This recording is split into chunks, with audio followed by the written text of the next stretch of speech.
Coming up on Broncos Weekend. The Denver Broncos select Marvin Mims, Drew Sanders, Riley Moss. Big, fast, athletic. The Broncos got better during the draft. We'll break down the vision from Peyton and Peyton.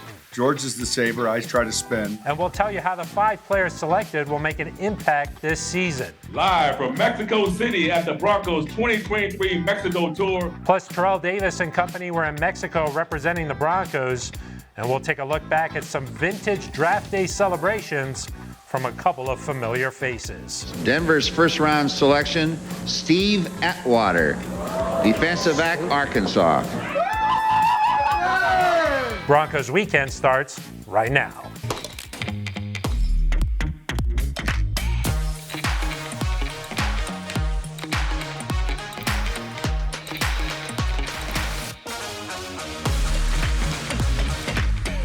Hello, and thank you for joining us for Broncos Weekend. I am Phil Milani, alongside the Hall of Famer Steve Atwater and Super Bowl 50 champion Ryan Harris. Thank you so much for joining us, guys. We're having a lot of fun here breaking down last weekend's draft. Quickly, just your thoughts on what the Broncos did.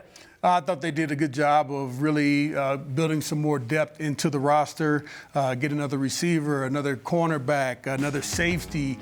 These were positions where I thought that we were pretty solid at, but we still shored them up pretty well, and I like what we ended up with. I love attacking the needs. That's what this draft was about. You needed a linebacker. You needed speed at receiver. You got those things, and the character of these players makes me excited.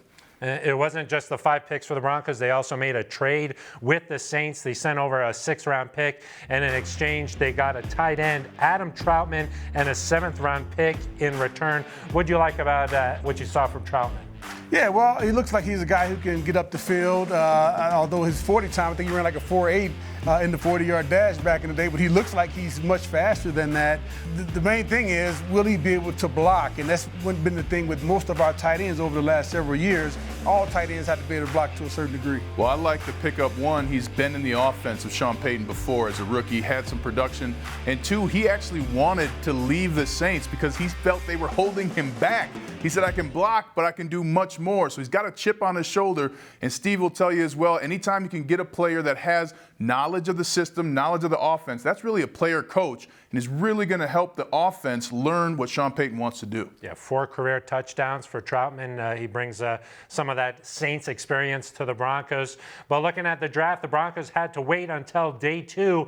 That's when they traded up to get Marvin Mims Jr. Sean Payton explains why they did it. A lot of these receivers you felt were in rush hour traffic Monday through Friday. And this was one that looked like he was driving on Saturday and Sunday. He was open, and it was cleaner. And that's because of his speed. Look, today's the day where everyone says we got our guy. And it's hard to predict who our guy was going to be because of where we picked, but we felt real good about the guy we got. Probably the line of the weekend there from Coach Payton. I love driving on the weekends, but guys, he's not wrong. Mims has a lot of speed, and it shows up on tape, Steve. Yeah, he definitely has the speed, and this guy has been exceptional at every level that he's played at high school. I believe he was Mr. Texas in football, and there at Oklahoma, he did well from his first game there in college. And I think he's going to do that same thing at this level. He's been healthy. He's been available. He's got great hands, great speed, great quickness. And I think he can play both on the inside or the outside. So that won't be an issue for him. He'll see the field early. Great hands when I watch the film. Somebody who really understands that you have to grab the ball at its highest point to keep it away from guys like Steve. That's something that is rare. I mean, for an example, that took Jerry Jeudy about 1.5 years to learn to catch with his hands in the NFL. Mims is coming in with that. And then on the film, he has so much speed that if a safety stops for a second to look in the backfield, he's behind him. You need that speed in the NFL. That opens up everything else for Dulcich and others to get the production that has been out there because of that lack of speed. Let's talk about that wide receiver room a little bit, because the Broncos earlier this week made another move. Jerry Jeudy, they picked up his 5th-year option, was a 15th overall pick in 2020. Really had a breakout year last year, guys. took off the last few weeks, 154 yards in that season finale against the Chargers. But what does it mean for this wide receiving room? Because it is all of a sudden really crowded in there. You got to imagine that Judy, Sutton, Patrick, Mims, the rookie, they're locks to make the team. But it's going to be pretty crowded. There's going to be some competition on the back end there. Yeah, and that's always good, though. It's good for if there's an injury in training camp or at some point during the season. It's also good because the competition makes every player better. It also makes sure that whatever receiver was here last year didn't get comfortable with the production that they've had. The story that you told yourself you're a receiver in that room, it doesn't matter now with a new coach. You got to prove yourself in a new way, in a new offense, and in a short amount of time. So that competition is great. I agree with Steve. Also, just being able to keep people uncomfortable so that they grow to their highest potential. You imagine they'll probably keep 5-6 guys on this roster. It's certainly going to be something to watch come training camp, that competition. 4 picks later, after Mims, the Broncos selected Drew Sanders. And based on social media, the reaction there, he's going to be a fan favorite, Steve. Woo, pig suey! I knew that was coming. Yes. I knew it was yes. coming. I'm so happy for Drew that he's going to come in here. I think he's going to be another guy that's going to contribute. Now, will it be as the starting linebacker? I don't know. I think it will kind of depend on where they need him the most. If they need him on the edge, he can play the edge.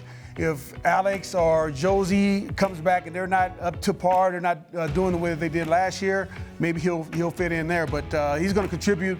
He'll be a great special teams player. He has the speed, the size, the heart to do it all.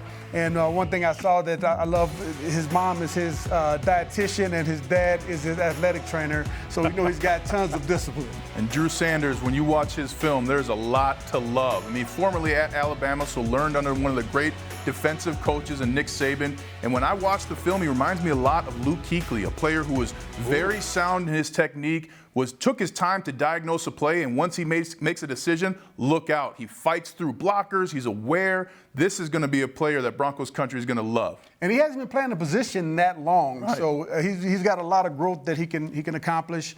And I think the coaches are excited to be able to work with the guy and help develop him. He can rush the passer too. So now you got a linebacker who can show on the line of scrimmage and drop, or show and bring a blitz. That's another wrinkle that you can add to that defensive playbook. Sean Payton called him a pressure guy and compared him to Demario Davis. So you're talking about an all-pro, a Pro Bowler. You mentioned Luke Kuechly there, Ryan. I mean, that's some high praise. You think maybe that's why he fell, though? Because, hey, some defenses might not know where to play this guy. For me, it doesn't matter where he fell to. I mean, now he knows he's with a team that wants him, a team that sees his value. That's all that matters. I mean, yes, before you get drafted, you're thinking as a player, I want to go as high as possible. But then you're just so happy to know where you're going, know where you're going to go start that dream. He was a Dick Butkus Award finalist last year, a unanimous All-American. So you know what kind of player you're getting here with Drew Sanders. Well, we're just getting started here on Broncos Weekend. Time to take a quick break. When we come back, we do a deep dive on new additions to the secondary, and we take a look at Alex Forsythe. How will he fit along the Broncos offensive line? That's next on Broncos Weekend. If you started really at the beginning of it all and you said, here's free agency, here we are, the draft just ended, I'm really excited. It's an honest answer.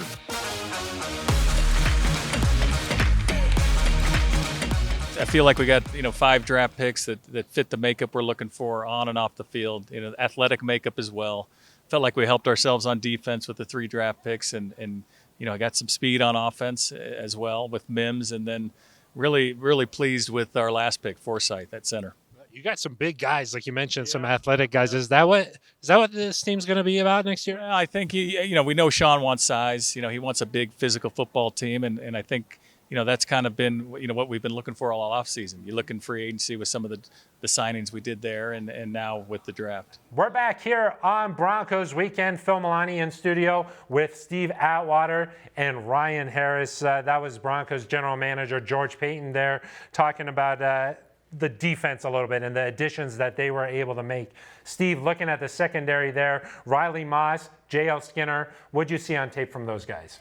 Well, Riley Moss, let's start off with him. He's the cornerback, 6'1", 205 pounds, nice-sized cornerback.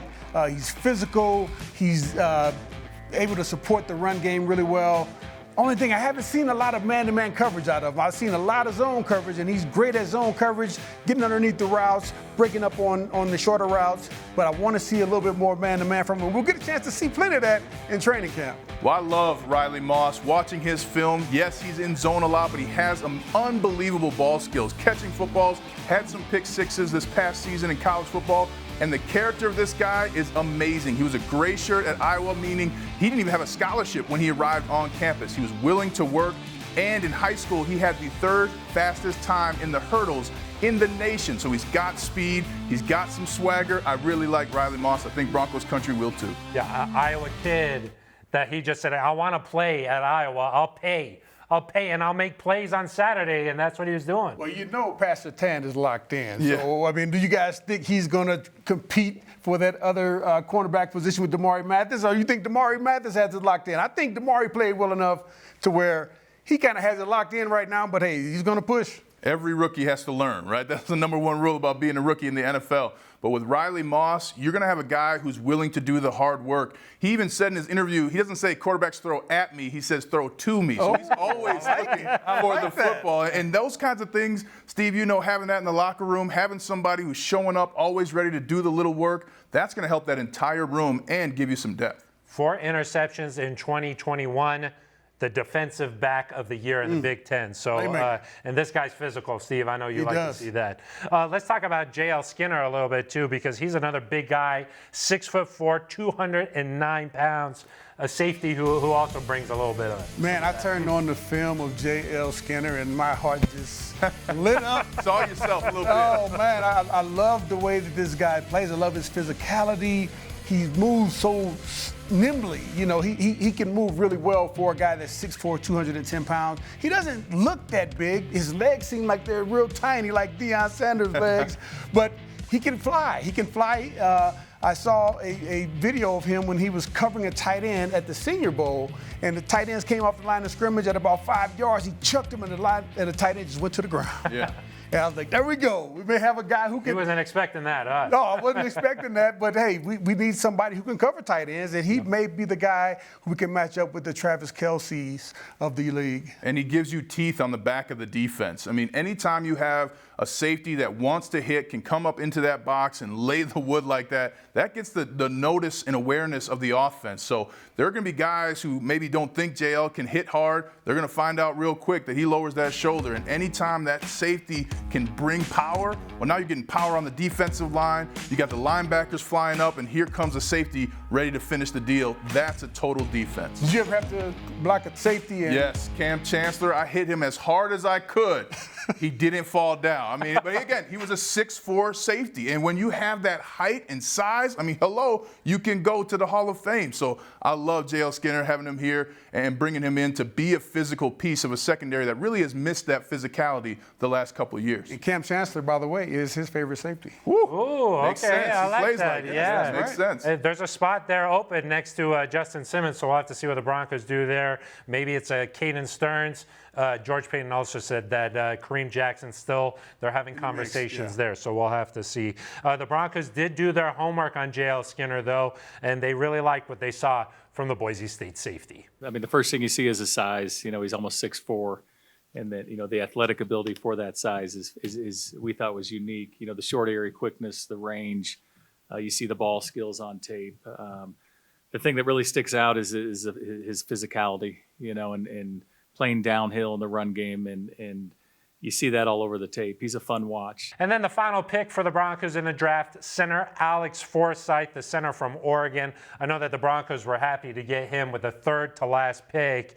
But Ryan, let's start with you here. What's it like for a college player to come into the NFL and start playing against grown men? Well, especially on the offensive line, it's very tough because they jump the snap count. So usually rookies are the last ones off the line of scrimmage. But with Alex, when I watch the film, I love how he gets underneath players as a center. The big thing for him is going to be able to snap when the quarterback is under center, because he didn't really do that in college, a lot of shotgun snaps. But anytime a center can snap the ball and get his hands underneath, it creates tremendous power and lift. He does an excellent job, too, in space on screens of shielding to where the runner can go. I think he's going to be a good piece of depth for this offensive line of the Broncos. He's a guy, I like the film on him as well. He gets off, he does what all offensive linemen do, hold. Hey, if it's within the breastplate, it's not holding. You can grab as much as you want. But I say it happens on every single play. So, Right. I mean, I love when offensive linemen can do that and not get called for a lot of penalties. So, hats off to him. He won't have to hold, doesn't have to hold, but I like his game, and I think he'll be able to make this squad here. And in the pass protection, too, one of the things I liked watching his film, he's patient. As a center, it can be real easy to say, oh, no one's here, I'm going to go find work over there. No, stay there because someone's coming. Right. And so he's very patient. That's rare to see from a young player, but he's got to learn how to get off the snap count first in the NFL because that's coming here pretty soon. What's it like at center, though? Because you got to know what everybody's doing up there. You got to be that cerebral type of player. He started the last 3 years there at Oregon, but center seems like it's a little different than the other interior spots. Well, the good thing when I watched the film is he was actually pointing things out. So he's used to calling out the linebackers for his linemen. And it's not just, hey, I can tell everybody what to do. Everybody's talking to the center, right? As I'm a tackle, I'm out there, hey, what are we doing? Where are we going to the linebacker? What number? What number? And that's just one person. Two others are saying it as well on either side of him. So I think he'll be able to contribute in a big way because of that experience he had in college. What about a guy like Cushenberry? You feel like, hey, new coaching staff comes in, you got to come back and you got to prove yourself every year, huh? Oh, 100%, 100%. I think that's for everyone on the football team, though. You have to come in and prove yourself, and I'm sure Coach Payton and the other coaches have seen some film. They know they have an idea of what kind of guy you are, but you got to prove to these coaches that, hey, you can understand the offenses, you can understand all the different adjustments, and you can lead this team to where it needs to go. And the big thing is none of your progress matters now. I mean, last year with the last coaching staff, there are none of those memories of whatever good practice you had or good game or good block or good thing you improved on. That doesn't matter now. You have a clean slate, so you have to prove yourself and prove that you want to be here as a part of the Broncos. I guess the opposite is true, too. None of the bad stuff is there, too. So Yes, a clean that's true as slate, well. a clean slate for everybody. That's a good thing there. Well, the Broncos feel fortunate that Forsythe was available in the 7th round. They said that some of the mocks that they did before the draft, he was going in the 6th round or even much earlier. Forsythe, we see him as a center who can flex, and he's going to compete just like all the rookies and the entire team. You know, I was able to see him play at CU this year. He was a pet cat, for the O-line coaches. Just tough, smart. Just love the way he plays the game, and so he's going to compete. We've gone over all 5 Broncos picks. Now it's time to take a quick break. When we come back, with the roster taking shape, how will this team look on Sundays come this fall? That's coming up on Broncos Weekend.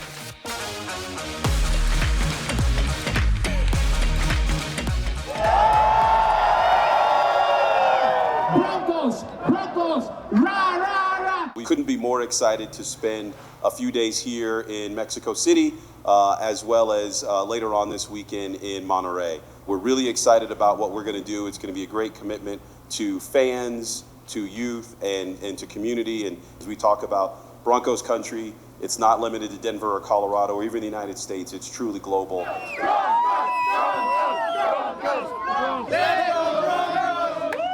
We are back here on Broncos Weekend. Did you know that outside of Denver, no city has a greater collection of Broncos fans than Mexico City, guys? Oh, yeah. I love it. I love it. I believe Tom it. Bueno. Well, it's been a busy offseason for the Broncos. Here's a look at some of the notable additions this offseason. Let's start with free agency. Mike McGlinchey, Ben Powers, adding some big guys up front. And then on the other side of the ball, defensive end, Zach Allen coming over from Arizona. What do you guys think about what they did in free agency? Oh, I loved it. I thought that was one of our weaknesses last year, our offensive line. There was so much pressure in Russell Wilson's face early on, and that can't happen. You have a top-tier quarterback. You got to protect that quarterback so he can, have time to process things and make something happen. So I think we did a great job in that area. And then also adding Zach Allen from the Arizona Cardinals, that was huge. Obviously with us losing Draymond Jones to the Seattle Seahawks. So I'm extremely happy. And Zach Allen not only can rush the passer, but he also does a great job of standing his gap to help stop the run, and that's super important for defenses. And he's coming off of his best season as a pro, career high sacks and pressures. I mean, Zach Allen, I thought that's a sneaky, awesome deal. And then both the offensive linemen you got, McGlinchey and Powers, both were in the playoffs last year. So a ton of experience in addition to size. That's going to make Russell Wilson comfortable in that pocket, something he wasn't at all throughout the season last year. Those are great moves by Coach Sean Payton and George Payton. You know McGlinchey a little, right? Hey, O-line you, baby. Notre Dame, let's go. Let's go, exactly. man. Yeah. I like how they call him Senator McGlinchey, too. I like that. I like that. Yeah, you know, I had a chance to talk to him when he came in, and then a few weeks later I saw him in the cafeteria. He was like, "Hey, Phil, what's going on?" Yeah. I was like, remembers you. okay. Yeah, so I get the Senator. I get that. Then if you look at what they did in the draft, their first 3 picks, Marvin Mims Jr. out of Oklahoma, Drew Sanders, and Riley Moss. When you look at what this team's done, Sean Payton coming in here this offseason, what kind of style of football does it look like they want to play, Steve? Smash mouth. We're going to come downhill. We got some big, strong guys. We got physical guys. And I think we're going to come at you. And that's the kind of football I think we need around here. And I think Broncos country has been clamoring for that. And guess what? Once you can establish the run, now it opens up the pass game. It makes it easy. Jerry Jeudy, Corliss Sutton, Marvin Mims, all of those guys, they're going to be able to feast. Yeah, I love the physicality as well. You need physicality. And a lot of coaches in the NFL want to get away from that. They want passes or they want finesse players. But the teams that win championships are physical because there's no getting around the fact that the NFL is one of the most physical professional sports. And you've got players in the draft and in free agency who have that physicality, have that mindset to be physical, which means that it's going to permeate throughout the rest of the team and make it change quick. Hey, well, talking about all these draft guys, it got me thinking, let me go back into the past, and we went into our vault. We opened the vault up here, and we saw some familiar guys. Ryan, let's start with you, man. 2007, 4 draft picks coming in. Ironically, that's the fewest since this draft class for the Broncos. But what do you remember from that day? Well, it feels so fun. It's the most fun of your life because you did all your college work and then all of a sudden you know where you're going to go. I mean, the only thing I remember thinking before the draft was, please not Buffalo, please not Buffalo. It's too cold there. I'm from Minnesota. And I got drafted to Denver. I didn't know anything about Denver, right? And then to be with a team that we really didn't talk to the Broncos leading up to the draft, so it was a total shock. But my family was screaming and yelling. My uncles printed off Broncos logos and taped them on their favorite hats. I mean, it's a wild time. And I'll tell you something, though, Phil, and Steve knows this as well. Getting drafted, that's the wedding. What comes next, that's your marriage, right? So what happens next is most important for these guys, but every single player remembers their draft day, what they were eating, what they served, how it felt. What was going on with that suit, though, Ryan? I'll tell you what, man, that was a brother who did not have NIL, okay? We had no name, image, and likeness. That was a Men's Warehouse sales special out of South Bend, Indiana. You look good, though. You look good. You look good. I've been around you, so I learned how to dress better now, Well, we also went back 1989, the 20th overall pick. I thought they burned all that tape. No. Is it in color? Is it in color? Black and white. There's some wavy lines going across, let's say that. What do you remember, Steve? Oh, man, I just remember being at my wife's girlfriend at that time at her apartment in Little Rock, and all of our family was there. And I didn't know if I was going to get drafted on the first day or not. I hoped I would. Everybody came down to celebrate. I was like, hey, guys, if I don't get drafted, don't get mad at me. Yeah. So, but fortunately, with the 20th pick, the Denver Broncos selected me. I don't even remember who I talked to on that day. It seemed like I talked to Dan Reeves, Charlie Waters, and John Beek. I don't think I talked to Mr. Bolden on that day, but it was one of the greatest days of my life. This organization has meant so much to me from that day even to this current day now. And it's amazing, too. You think about watching those kids get drafted.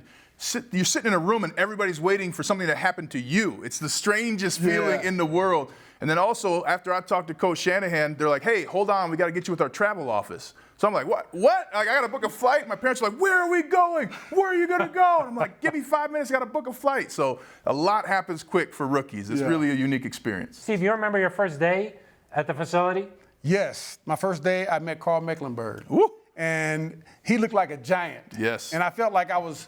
It looked like, hey, Carl, how are you? no, Carl and I, we're about the same height. But he was just so ripped up, man. I was like, man, I want to get like that. Mm-hmm. Wow. Well, these guys are in for a shock when they come to the facility next week. Luckily for them, it's just rookie mini camp, so they can spend some time together. Well, that's going to do it for us here on this episode of Broncos Weekend. All my thanks to Steve Atwater and Ryan Harris. Thank you guys for joining us. All right, our thanks to the guys behind the scenes, our broadcast crew here. I am Phil Milani. Thank you for joining us for Broncos Weekend.